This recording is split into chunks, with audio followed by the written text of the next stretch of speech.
watching the rise. And I wouldn't say I'm shocked cause I'm hardly surprised. This one's for the ride. This one's for who knew I'd make it, just needed some time. This one's for my wife. Could have left 1,000 times just about myself. Hey, what's up, everyone? My name is Randy Kaye, and I am the host of the Caught Up podcast. Today we have Natalie Castro, a former local standout from Gilbert, Arizona, who has continued her grind off the diamond. She is the manager for Undergroundbats, a locally owned business out of Scottsdale, Arizona. Natalie brings that unique blend of player experience and product knowledge to her customers. We're talking gear, the grind of travel ball, and how she stayed connected to the game in a whole new way. Natalie, it's always great to see you. Thanks for taking the time to catch up. Morning, Randy. Thank you so much for having me. I'm super excited. You're welcome. What is up? Like, finally, right? No, Every time seriously, I see you. I feel I know. It's always, hey, how are you? And it's like, I need to text you. And it's like, yeah, totally. Like realistically, I know a lot of that is on me because I am not always the easiest person to get a hold of. But I'm doing some different things nowadays. And so like, hopefully people are going to say, who is this new Randy? Like he responds to emails. He responds to text so fast. He actually is getting things done now. So I'm excited about that. Tell me a little bit about yourself. Like where you grew up. I mentioned that you're from Gilbert. Give me a little background on where you grew up and where you came from. Well, I guess going way back, born and raised in Gilbert, Arizona. And I probably started like around the game. I was 4 actually. And I started with baseball. I feel like that's kind of normal for softball players to start on the baseball field. So started baseball and then come like 11, 12, like all these guys were getting bigger and I was like staying right there. And it was like time to switch to softball and then switched to softball. I switched over to the left side at 11, 12. I can't even remember. And then been doing it ever since. I played high school, club, went to college, school paid for, and then now I'm seeing everything on the complete other side of the diamond. And it's weird to be on the outside of the lines, I'll be so honest, but I'm loving it. So I've been all over, I feel like, with club and then high school and a lot of traveling, which I've loved. The game is just great. So yeah, who switched you over to the left side? Whose idea was that? Well, so it's kind of like the whole, all the coaches. His name is Joe. He was with Storm back then. Why am I so bad with names right now? Joe, it was Coach Joe. It'll come to Storm. Coach It'll Joe come with to me. Storm. Yeah. Joe, and if you're out there, like shoot us a message please, who you are. Yeah, right. Because you created me. So yeah. You were fast, I imagine? I was. I mean, depends on the day, but I did my best. Do you know what your 20 time is? Your 60 for home to first? Oh, I would say, well, my home to first, I think was 2.8. Mm-hmm. Okay. 2.9. All right. So maybe like on a Monday, it was like a 3. But no, always like about under a 3 was what I would strive for. So it was just the training, so much to get to it. So switch to the left side, right-handed thrower, outfield? Outfield, yeah. I dabbled in infield, I will say, in high school. And then like ball hit me in the face and I was like, you know what? Guys like girls with teeth, so I'm going to keep mine and I'm going to play out there. So you can do so much now though with good dental work. So like no, totally. But being like 15, right. Yeah. These are homegrown. Yeah. So went to the outfield and then Phoenix College, I played center for a little bit and then I went to right field and honestly, that was my home. And I tell like all the right fielders like that I meet nowadays, like, hey, like they put the coolest people in right field. Like you're lucky to be out there. Like you get the assists. Yep, big arms. Totally. Like you're fast, big arms. So did you throw the ball hard? I did. I would like to think I did. Try to always hit like a 1-hop at least. Okay, well that's perfect. Let me ask you this. Runner at second, fly ball, medium range right field to deep right field, or are they going to try to run on you to third? Absolutely not. No way, huh? Without a doubt. No. Yeah. Okay. Everybody knew? It's funny that everybody knew. Yeah, totally. Even like the singles to right field, like, yeah, I'm getting you out at first base. Nice. Nice. You're not faster than my arm. So I feel like that's just how you have to play. It's like, I'm better than you in every way, even though I may not be. You got to fake it till you make it. That's right. Where did you generally bat in the lineup? Like 1, 2, or are you more like that 6 or 9 spot? I was usually at PC. I was 2-hole. I did fluctuate sometimes between 8, 9, but I was usually either 2-hole or 9. So I remember in high school I was. Did you prefer one over the other? No. Honestly, I loved the 2-hole. Okay. I think it was just like the 2-hole being like, we're here, like let's show up and show out. Like Allie Ashner would lead off, and then I'd be right behind her, and it was just like you knew like damage was coming with at PC for sure. Like we weren't there to play games. So nice. And then you got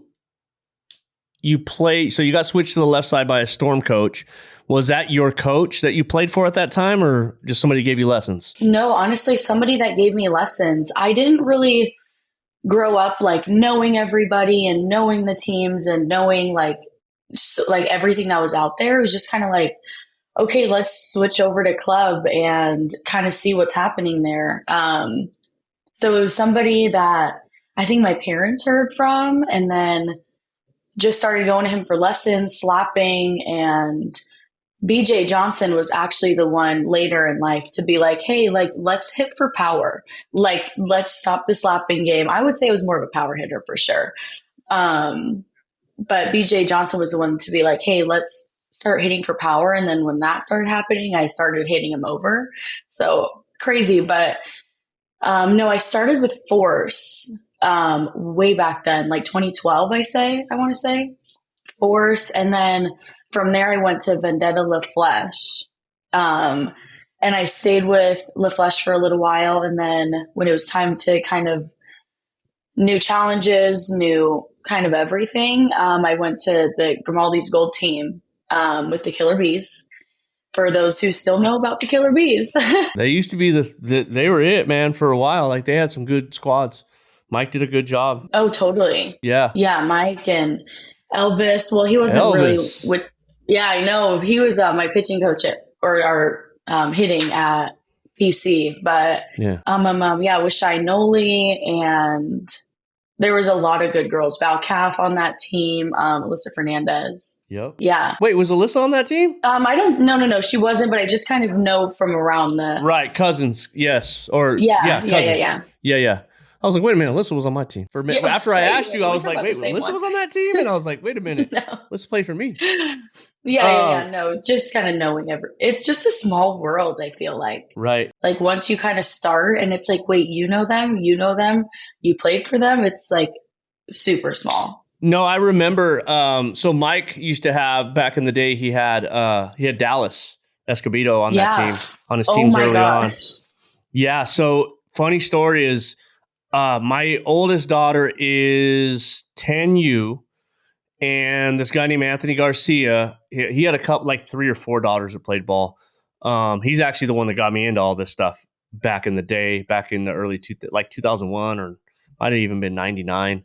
But we go to a practice, or we go to a game, and Anthony's like, hey, I got this pitcher. I got Dallas coming. And I was like, I had no idea. Like, I was just, my kid was, pretty athletic, and it was a step up from rec. And so I was pretty excited, and, I was all into it, but he brings his pitcher out. This kid walks out, and she's a head taller than most of the kids at 10U. No, totally. And she comes out there and just mows them down, just like owns everybody.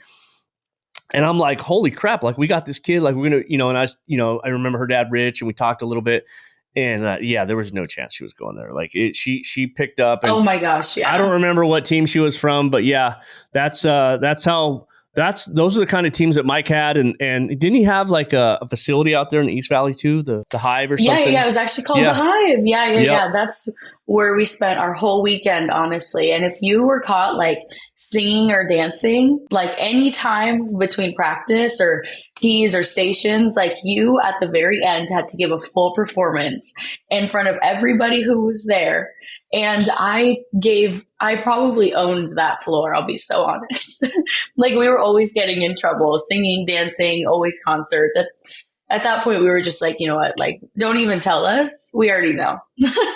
We just were getting in the vibe, That's too funny. With Dallas, it was so funny, like another funny story, not funny, but we were she was pitching to us after she was already pitching at ASU now. And I remember being so small and I was like, oh my gosh, like there's no way, like this is going to be crazy.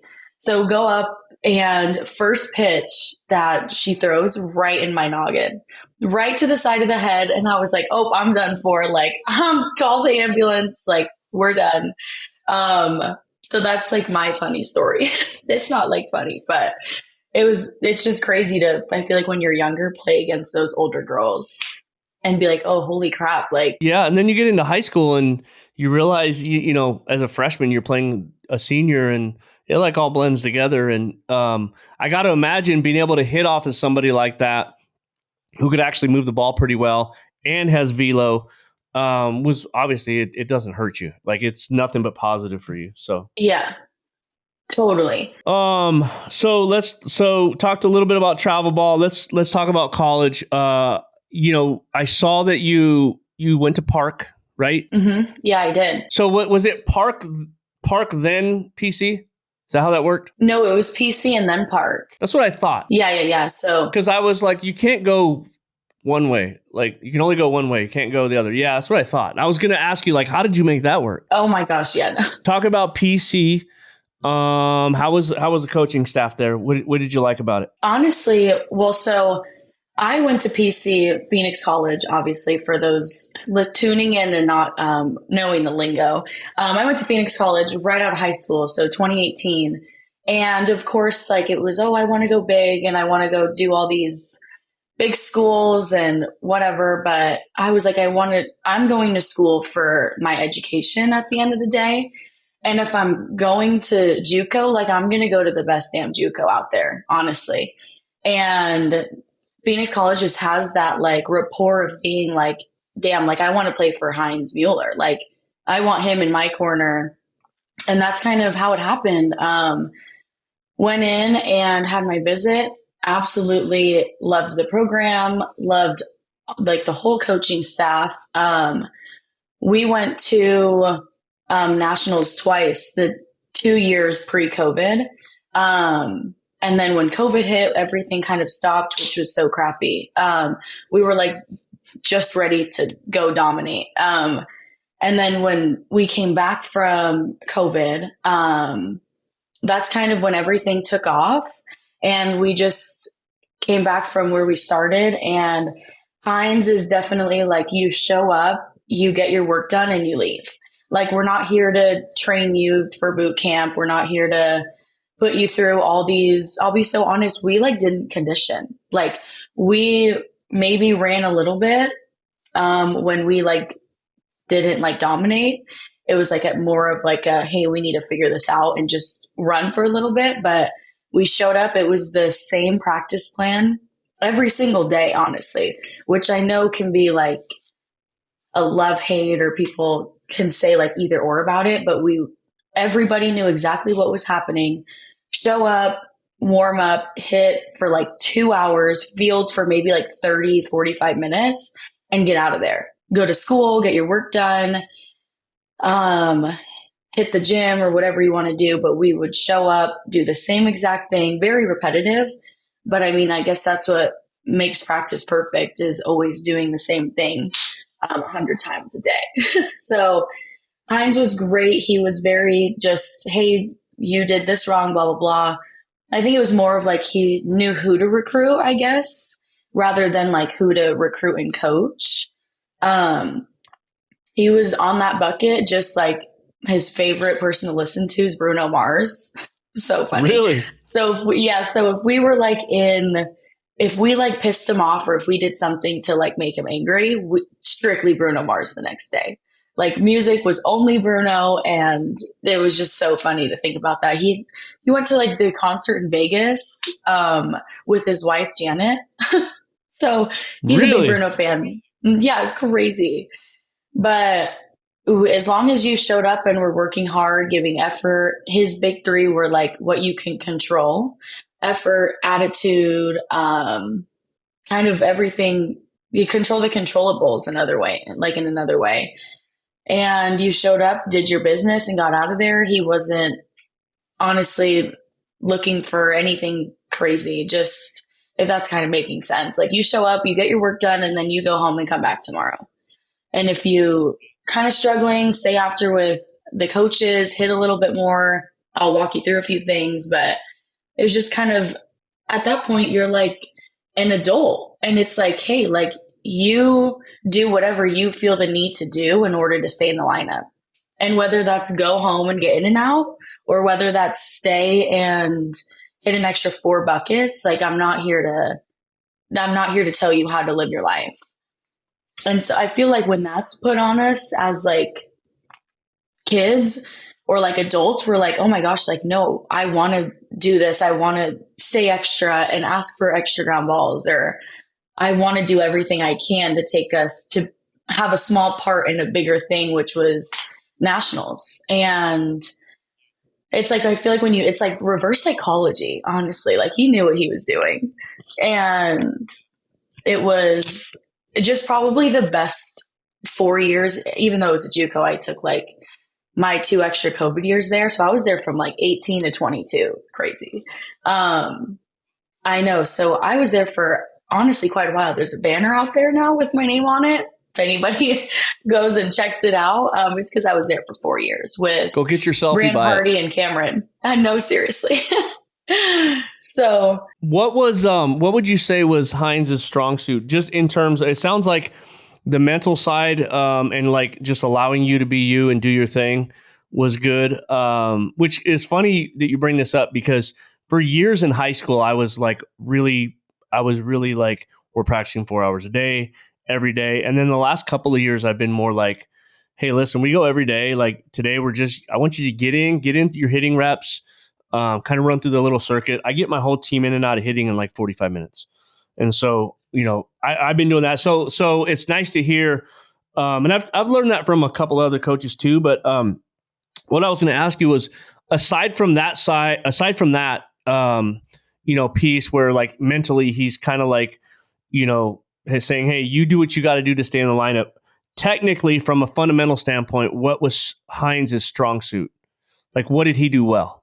oh my gosh, he probably did everything well. That's a really good question. I would say, first and foremost, like when you walk into PC anywhere, whether it's the Cove where we watch all of our film at, or it's the field, like you know exactly who Phoenix College is. And like that's like, it was just like the aura about Phoenix College that like Hines put out there. Like we're PC, like we come to play. Like mental game was such a strong suit there. And we read multiple books. We had homework, unfortunately, but it was the reading of the books, and we would come as a team and go through it and kind of learn everything. And like popcorn read, obviously get to know the girls and everybody. And that book just taught us like how to be so strong on and off the field.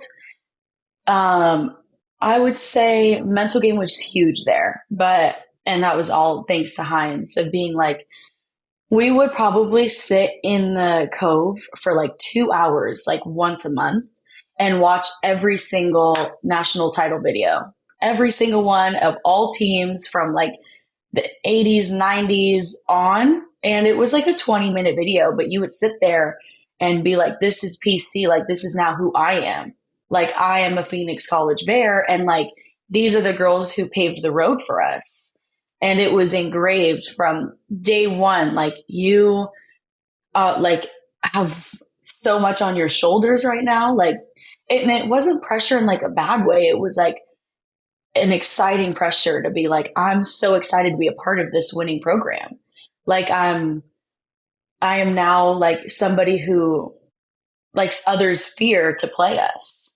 And that's kind of, yeah, totally. It was a pride. And so, and then I would say like the game wise in between the lines, he was very good at teaching like the little things, like I can't even explain it, but like base running and like things that not everybody looks at. And you can't like share magicians like secrets, Yeah. But, Yeah. or tricks, I guess. But he was very like in depth on the little things to that nobody else focuses on, like whether it's base running or whether it's picking up the signs in the dugout or whether it was the bench, like looking at extras. And then when it's their turn, like they dominate. And so it was just, he just showed like all the little things of the game to always be one step ahead, whether it was watching their film or etc. Like he's incredible. Honestly, it was like a blessing playing for him. Did you play for Alyssa Fernandez too? Oh, I did. Oh my gosh. She was my assistant coach at the time. And of course it's like assistant coach, like you have that respect for her as a coach. But then it's like, you also want to be friends with her because she's so cool, you know? And so, it was kind of like we're the same age and it was like great. She knew exactly what to say, especially being like female. Like, let's be real, we're going to listen to a female coach like yep. so much more, you know, like, because you look at Alyssa and it's like, you went through exactly what we're going through. Like, you know, the slump, you know, the mental part of it and the screaming in the car, like being so mad at yourself. Like, you understand it in a way that like male coaches just don't.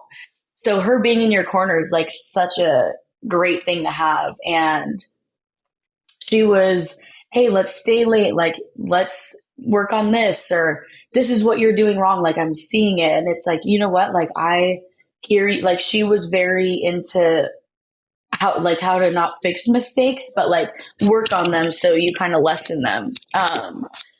And me and her are actually like great friends now. Now that we're out of the lines, we're great friends. She's actually coaching at Park right now. I saw that. So she's there. Yeah, she's doing great. I talk to her probably like a handful of times a week, but we're friends now. Her family's great. So it just kind of shows like everything that happens in between the lines, like doesn't just stop there. Like friendships happen, relationships happen. Like there's so much that goes on outside that world. Yeah, I think that's the underlying, part of college athletics or athletics in general is that like you meet different people and it's a lifestyle. I mean, being a college athlete and being a high level travel ball kid or player is it's a lifestyle that you take on. It's a lifestyle that your families take on. And yeah, you meet great people. Funny thing, I think I told you off air or before we got started that, Alyssa did play. She played for us from like, I think she was like 12 or 13 all the way through. But I remember she played on Jim Henry's team. I think there were 12U coming up to 14s when they came over to us back when I started Firecrackers. And he kept telling me about Fernie, about little Fernie. Fernie, you're going to be surprised. Fernie hits. And oh my God, that kid right there, like she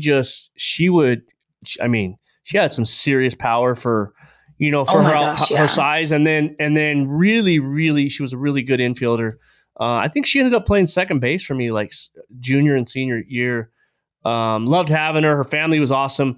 Funny story is her mom, when we would travel on to our tournaments, if you were on the same floor as them, you could smell all the food being cooked. Totally. Totally. You go down to their room and like there's all kinds of crock pots and there's all kinds of little skillets and stoves set up and they're in there cooking. And the coolest thing that I loved about them, and Alyssa will tell you this too. Ask Alyssa what I eat, and she'll tell you like I eat a bean and cheese burrito. Like I was having a bean and cheese burrito conversation the other day with do you know who 40 is? Alyssa or Alina Torres' dad. Alina Torres. Yeah. So Alina Torres' dad's name's 40. Him and I were texting the other day because I was checking on him because he hasn't been feeling too well. He's got some health things going. And so we were texting back and forth. And then he calls me. He's like, dude, he wanted to tell me about something that he's been eating lately because him and I both share like bean and cheese burrito, interests, or, we're both addicted to them. So, but Alyssa's mom would bring me a bean and cheese burrito every time they cook food. Like they would always send like a couple over to my room. And super cool family, super cool, great times with them. Well, they like haven't changed. No, like I they're know. the same. Oh, The burritos, they'll the never change. tortillas, yeah, Oh, everything gosh. about it. But yeah, Oh, it's gosh. just homemade and cooked with love. Yeah, So that's no, how it there's. was like at PC too. Oh, I remember when she was running the snack bar. I was like, "Oh, this is cool." And she, of course, set me up a plate. And no, all good. Let's talk about Underground Bats. Yeah, totally. Tell me about what you do there. Tell me about how you got started over at Underground Bats with Glenn Skimbody. Well, it honestly goes like way back, and probably 2-3 years ago when I was at PC.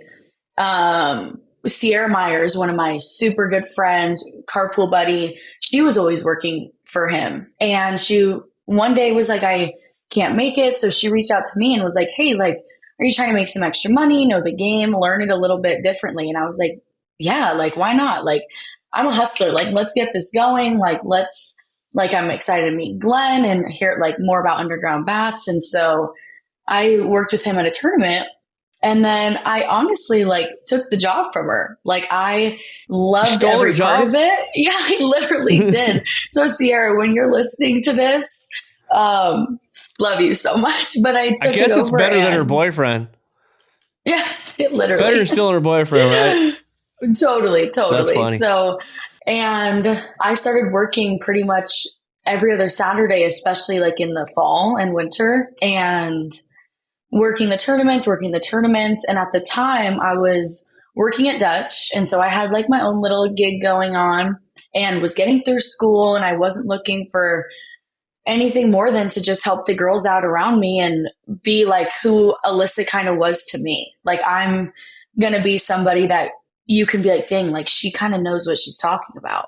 And she played. And so it was a Saturday gig for me. And then I would say like June or July, like maybe like a year ago from coming up, Glenn reached out to me and was like, hey, like I'm looking for a manager. I'm looking for somebody to take the day to day, like really like take care of this business and run it and do everything that you can do for it. And, it probably took me like 4 months to say yes because I was like I got my degree in criminal justice and I was going to go into law enforcement and I was just going to continue on outside of the lines just differently. And so I met him last October for like the 8th time. So Glenn, I'm sorry it took me a while to say yes. Persistent.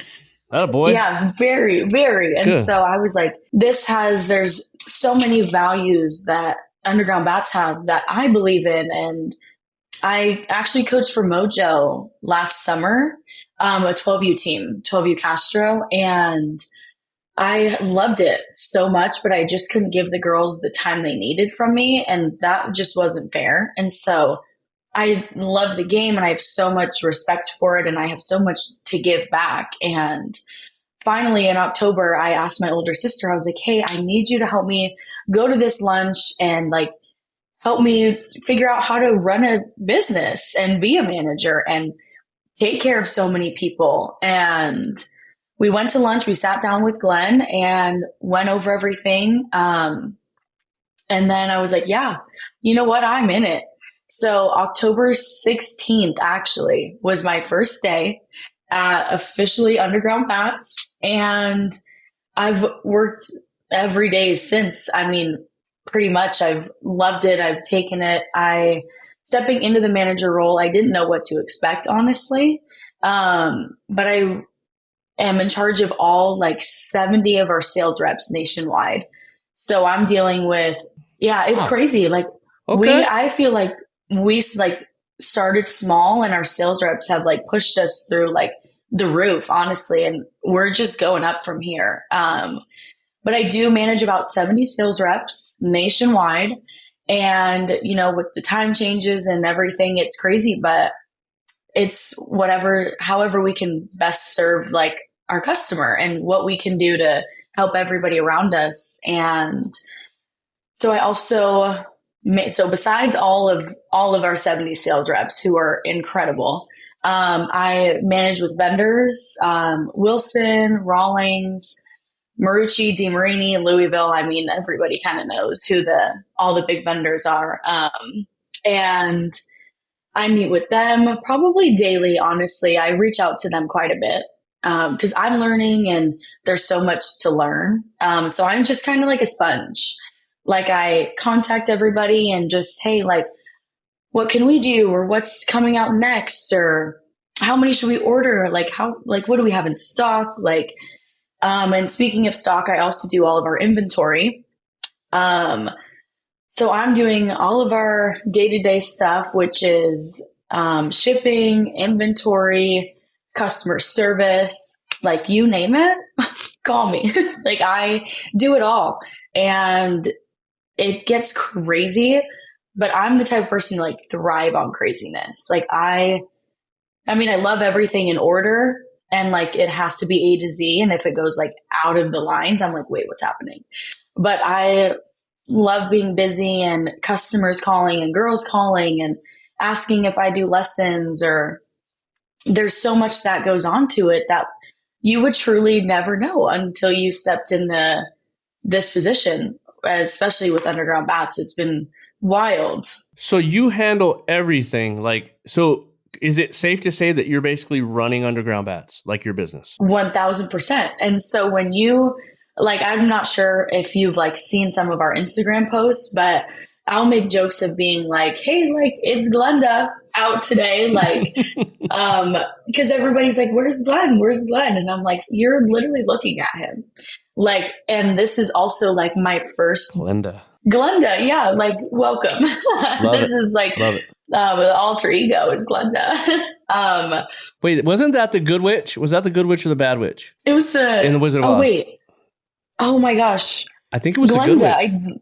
I think it was, right? Yeah. Okay, and Ariana Grande played it, right? I think so. I just saw like that to movie. The other one, like the one way back. Yeah. No, I haven't seen the new one. But yeah.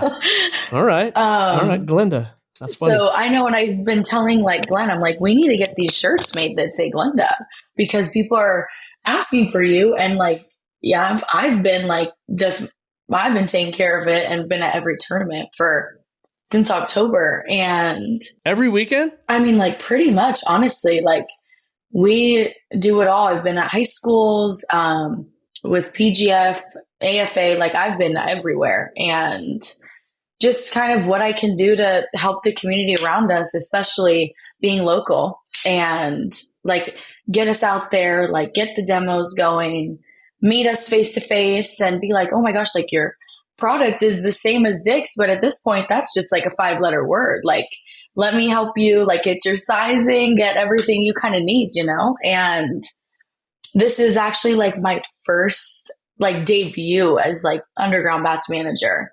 I've been meaning to like make a post or be like, hey, like this is like who you're dealing with or who you're calling or kind of what's going on. Just because it's like I'm like taking over running the day-to-day stuff, and it's huge. So, and we're just literally going up from here.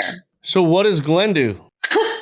Glenn just, if I need help, he's like there to help me, or he's got other stuff going on, or. But does he have like another job?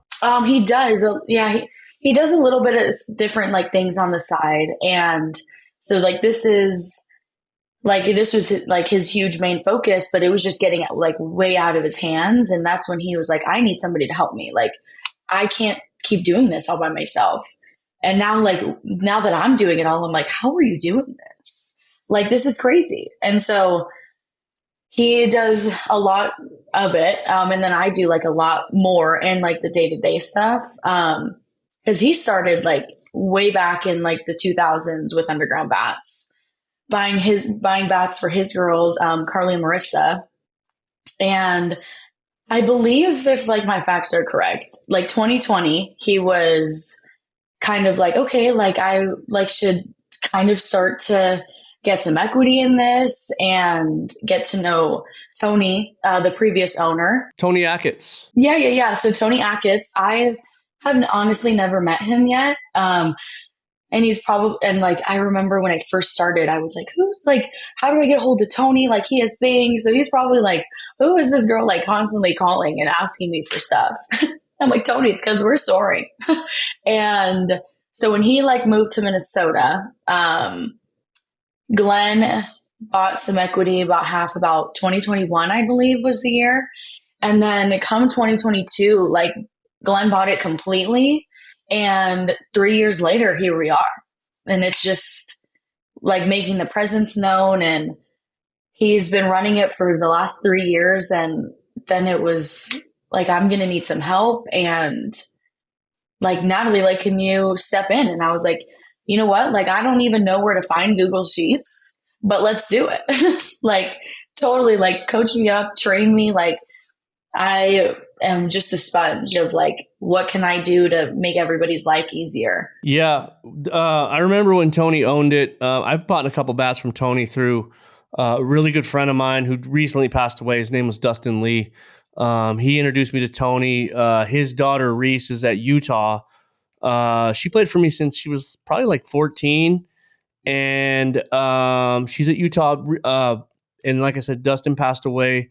But he introduced me to Tony. I've actually met Tony when he come into town. We chat a little bit. But yeah, I remember when that whole thing went down and Glenn kind of took it over more. So I'm really interested. So like Glenn's like cruising along, doing everything is on his own, and then you step in. Like how much growth has it been since the day you stepped in the door till now? Like percentage wise, I don't have to know numbers, but like, what do you think percentage? I would say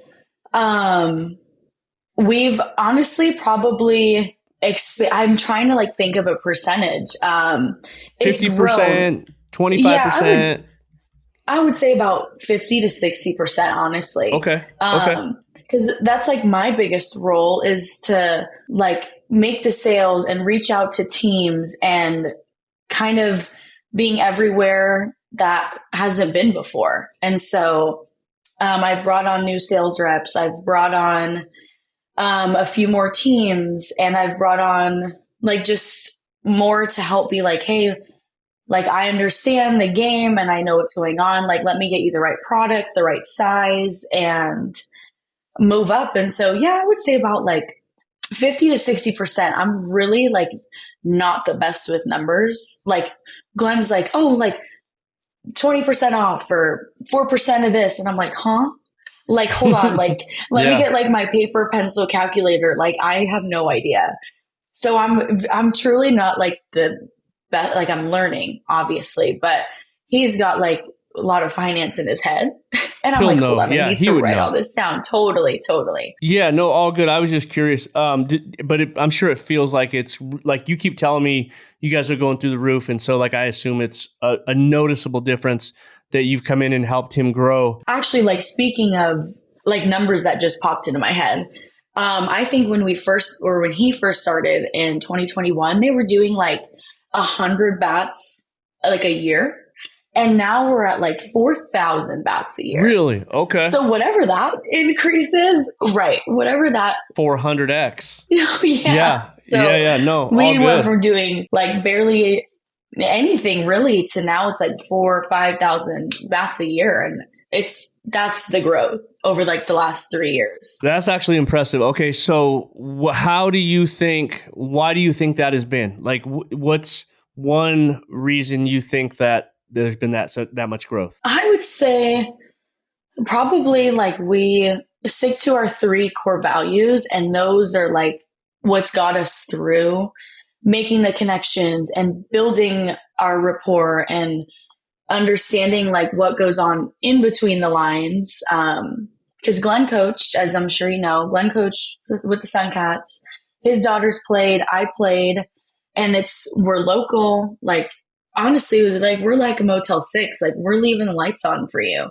Like, you break your bat before the sparkler, like, don't even worry. Like, call Glenn, call me. Like, we're going to have the next one ready for you.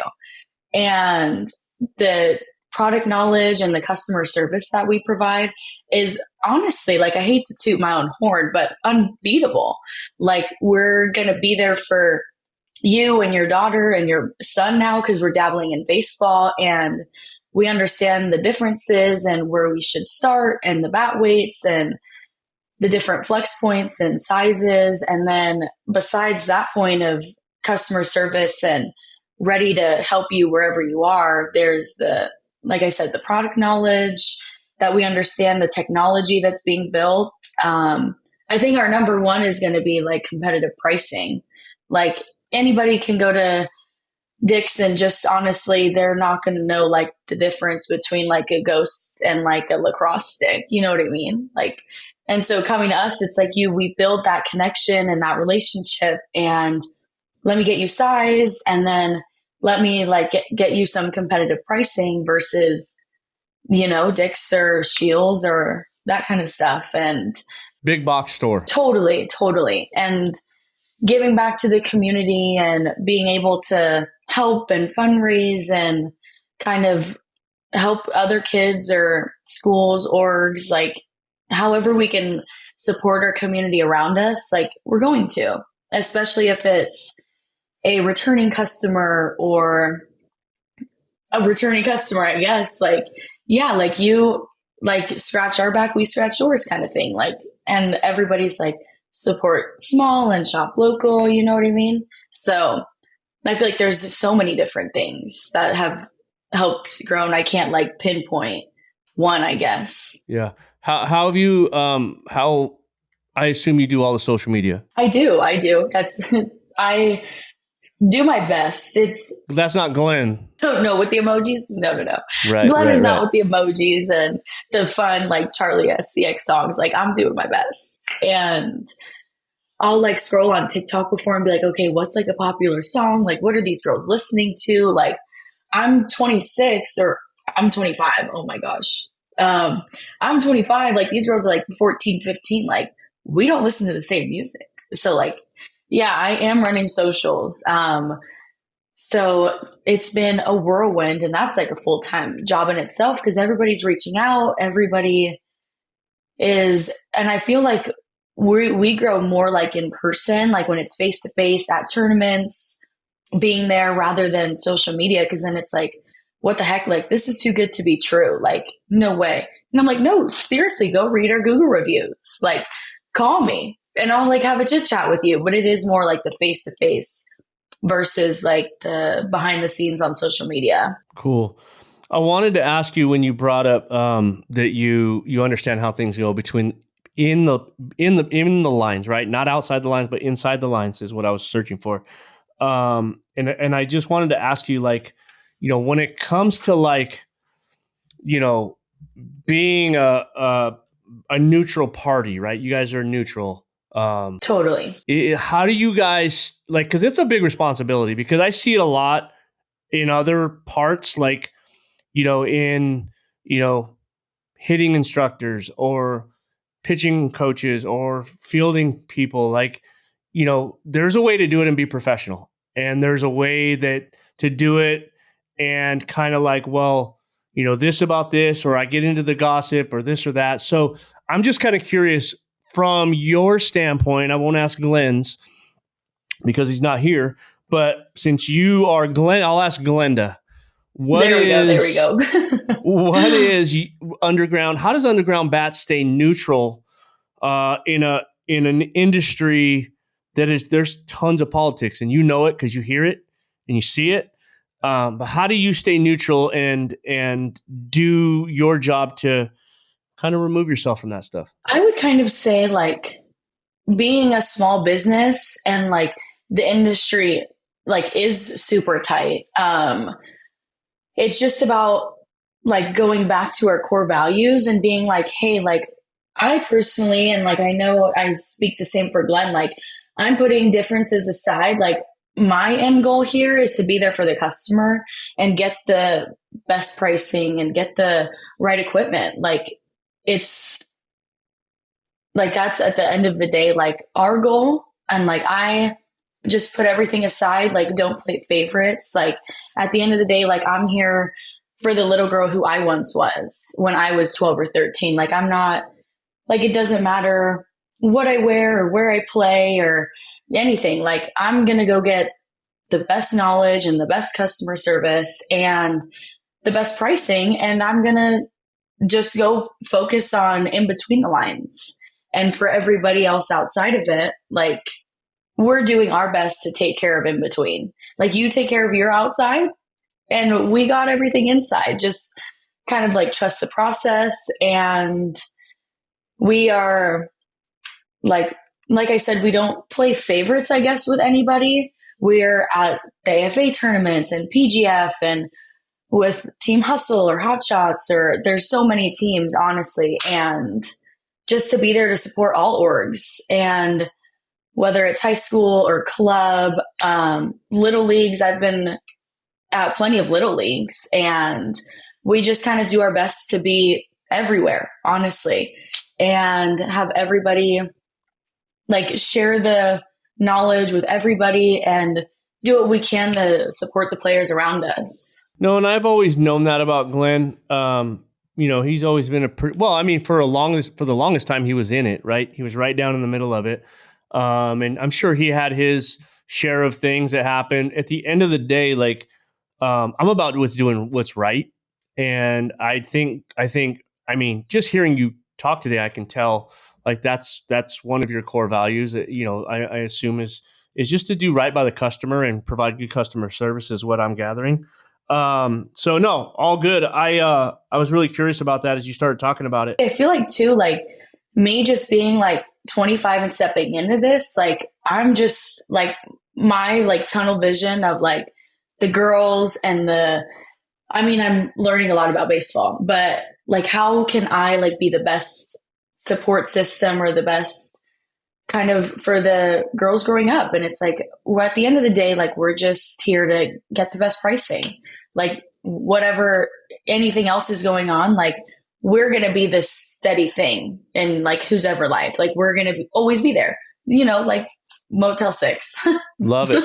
Love it. I have a question. Are you, so now that you had mentioned that you have a criminal justice degree? Yes. Have you decided, do you know that the most millionaires are made in sales, right? Yes. Okay. So, have you like upped your sales game? Have you taken any training? Like, what are you doing for yourself, to try and like, just become a better salesperson? Honestly, like, I feel like with sales, like you just like have it or you don't, like whether like personally, like you either have the sales talk and the personality for it or you don't. Like there's no teaching that. And like I have it. Like I love to chit chat. I love to be like, hey, like what's going on? Like what are we looking for? Like I'm very I'm trying to like think of the word, but outgoing. I'm just totally like I'm like extroverted and I'm gonna go like the extra mile for the customer. And I tell them that too. Like, hey, you know what? Like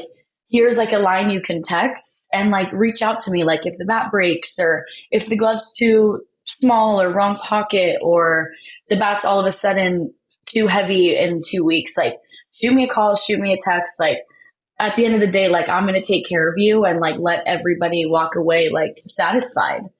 And if not, like I'm going to go the extra mile to make sure they do. Like I'm going to, and I know I speak for Glenn too, like we're going to put the customer first. We're going to put at all times. And I feel like even just speaking with us and like talking or meeting at the booth and everybody kind of knows like, okay, like they have the love for the game. They understand, like that's what keeps everybody coming back. And we do have some fun stuff that we want to do at tournaments, like some exit velos, and we do have a website rolling out. Obviously there are like legit things to help sales, not just personality. We do have a website rolling out soon. And we'll probably dabble in with like annual memberships, as well as, like I said, expanding at baseball, softball events. It's a very personable thing is to be like, okay, this is what we're going to do and how we're going to help you and why we're going to help you. And they understand, and they like the customers are the reason, honestly, that we keep going, and the players and the girls and guys and everywhere around. And yeah, they keep coming back. So we, so far so good, honestly. Yeah. It's not like you're selling people a house and you got one customer every 30 years. You potentially have a customer, depending on which bat you buy, you might have one like every 6 months, right? Right. Good thing about that, it's hopefully warranted as well. But at the end of the day, you're looking for that repeat customer You're looking for that person that like you build a relationship with and they trust you, and and they continue to come to you and Underground Bats for all of their needs. So no, that's good stuff. I wanted to ask you a couple more things before we go. What's out, like what new trends are out there in terms of like equipment, or like what's getting hot? I mean, right now, like I look around because I do some lessons. I don't do a lot, but obviously I see lots of kids all the time, like coach high school and coach travel ball and stuff. I wish I was Bruce Bolt right now. Like that dude's freaking stuff honestly, is everywhere. Yes. Or whoever it is. Like I have no idea who it is, to be honest. But like what else is hot out there? Well, I feel like Easton Rawlings, they know what they're doing with like the limited drops and the matcha and the lemonade and the matching gloves. Like that's, I feel like what's hot to me. And like all these kids, like it's crazy. They love the bright colors and they love the limited, only 3,000 bats made. Like I have to have one. Like that's how it is. And it's the colors. And I remember like when I played, I was like basic. I need like the OG like color, like the brown. Not anymore.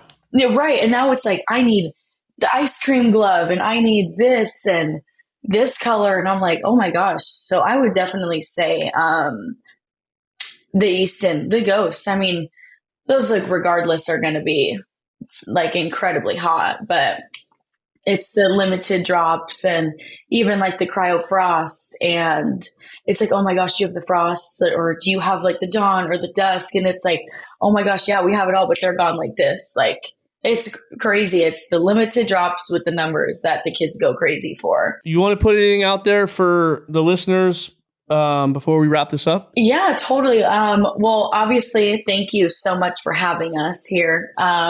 It's been incredible. And like, I could talk for like hours. When you were like, oh, it's going to be an hour, I was like, what? Like, I'm going to have 10 minutes.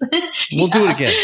Right. And so huge thank you. And I would say, like, at the end of the day, we're local, family owned, woman ran completely. And we're just the trust and the love and the service of the game is what keeps us going and keeps everybody coming back. So I have thanks for everybody and I'm grateful. And it's an incredible game that we can give back to. And that's like our number one goal. As well as for all of our listeners and our tune-ins, we're going to do a special promo code or special code, Coach Kaye AZ. And then I'm sure we'll drop it down in the description below too, for those of you who didn't catch that, Coach Kaye AZ, for a little promo code and kind of like scratch our back, we scratch yours, and to get all of your listeners and everybody tuning in and wanting to listen and learn more, a better price. Do me a favor, when they go buy whatever they buy from you, make sure there's a did you like and follow checkbox on every sale. That would be awesome. Oh, absolutely. And then I'll go check. There you go. Yeah. Hit, make sure. Cool. Well, hey, it's been great. Like, I really appreciate it. All right. Well, I just want to say thanks for listening. We will continue working to elevate the sport and get caught up with those who are influential in the fast pitch community. And hopefully we can help you navigate your softball journey. If you enjoyed this content, please like and subscribe to our YouTube channel, Caught Up with Randy K, or at Coach Kaye AZ. Listen to the audio version of our podcast on Google, Apple, or Spotify, basically wherever you consume your favorite content. And finally, please follow us on X and Instagram using the handles at Coach Kaye AZ. Thanks for listening. This one's for my wife. Could have left 1,000 times just about my side.